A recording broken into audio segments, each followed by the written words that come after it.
You know, many have argued that over the years, Lexus perhaps should have been spelt B-O-R-I-N-G or boring. Well, that's all about to change as they get set to tackle some of the world's finest rear-wheel drive sports cars with this all-new IS300. The launch of the IS300 represents the first time Lexus has stepped up to challenge the entry-level offerings from BMW and Mercedes-Benz. IS300 arrives with a rear-drive platform and the power to outrun these two stalwarts. Borrowing the 3-litre inline-6 from the larger and heavier GS300, delivers 215 horsepower and 218 pounds-feet of torque at a driver-friendly 3,800 RPM. As with other Lexus engines, variable valve timing and variable intake manifold system are used to mould the torque curve and power curves to the desired shape, varying the opening and closing points of the intake valves depending upon engine workload, optimizes engine efficiency by delivering both low-speed torque and high-speed horsepower. As a result of the engineering, the IS will sprint from 0 to 100 km an hour in about 7.5 seconds. The only transmission offered is an electronically sophisticated 5-speed automatic with E-shift, or a manumatic to you and I. In drive it functions as any other automatic, delivering almost imperceptible shifts, even under wide open throttle. While the F1-inspired shift buttons on the steering column give you wonderful access to the manumatic transmission, if you start off in second gear in the manual mode and forget to upshift, well, you'll be bouncing off the red line and the rev limiter all across the country, assuming the engine and transmission make it that far.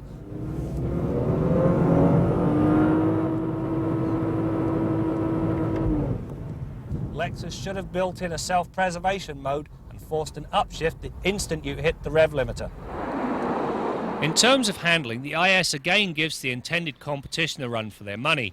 The double wishbone design includes low-pressure gas shocks and roll bars at both ends. The calibration is firm without being harsh, meaning a compliant ride. The optional 17-inch wheels bring the icing to the cake. Not only do they bring better overall grip and more predictable handling, they do so without sacrificing ride quality.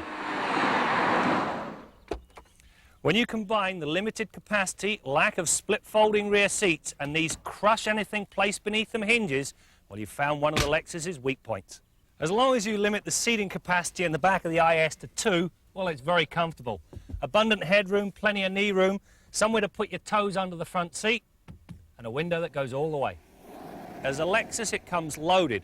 It includes a wonderful sounding stereo and very efficient climate controls. You also get the funkiest gauge package known to man, as well as a really nice set of drilled aluminum pedals. After glowing comments like that, you knew there had to be a rub. Well, they looked at BMW for a split second too long and included a redundant instant fuel economy gauge. If you're out for a thrash, you know you're getting bad mileage and shouldn't be looking at a gauge. If you're on the highway cruising sedately, you're getting the best mileage you're going to. Something with a little more functionality wouldn't have gone amiss. Perhaps an oil pressure gauge. Stopping power is another plus with the IS. Large ventilated discs support 4-piston calipers up front with solid discs in the rear.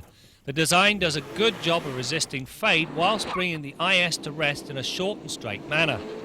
As a package, the IS300 hits the bullseye, and it proves once and for all that Lexus actually can step out of the closet and do something fun. You've only got to look at the colour of our test car to see that. As for wooing BMW customers, I don't think so.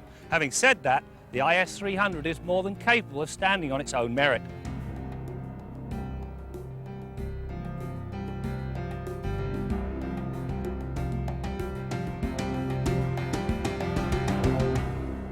Marvellous new F-Type concept. Gentlemen. It was a moment everyone had waited for as Jaguar unveiled the F-Type.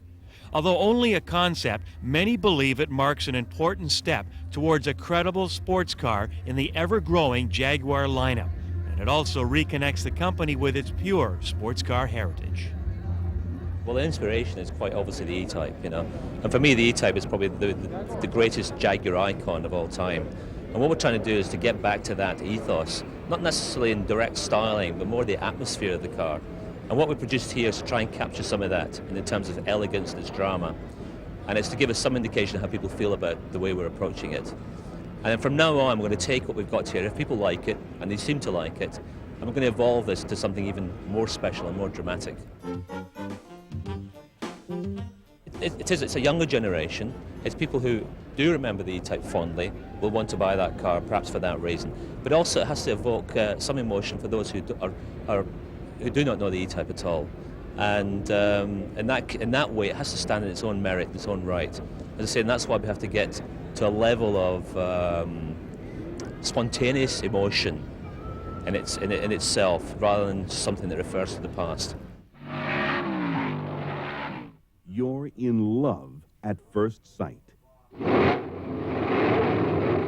You're driving a Jaguar. The most challenging was the sort of glass and window arrangement, because we wanted to move on from 180, and you'll see there's some quite complex shapes in that. The other difficulty is to try and get elegance. It's a very small car, that.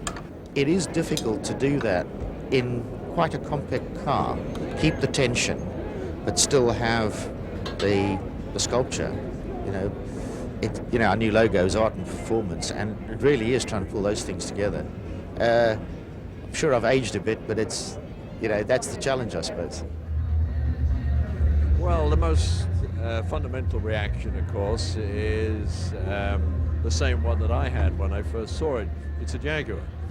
Jaguars are sexy, they're exciting, they inspire people to want them. One of the journalists came up to me and said, I haven't bought a car in 12 years. He said, I'll buy that one. Our Midas tip of the week concerns vehicle problems that you'll actually feel through the steering wheel. If you've got a lumpy or bulged tire, tread separation, or major tire defect, you'll quite often feel a rocking in the steering wheel below 40 kilometers. It gets worse as you speed up, and it's something you really need to pay attention to, because it's usually the writing on the wall for a tire that's about to fail. Now, if you don't feel anything through the steering wheel below 40 kilometers, but when you reach 100 plus kilometers, you feel a vibration through the steering wheel, you've probably got a wheel that's out of balance. Not as critical a problem, but still something you want to address. If you feel the steering pulling harder and harder to one side the faster you go, you could have a soft tire, an underinflated tire, or a wheel alignment problem, or a combination thereof. In any case, also something you want to look at right away. Now, if you feel the steering pulling sharply to one side while you're braking, that's a brake problem. You'll also feel that fed back through the steering wheel. Many of these problems are things that you don't want to overlook, so get the car in and get it looked at right away. That's your Midas tip of the week.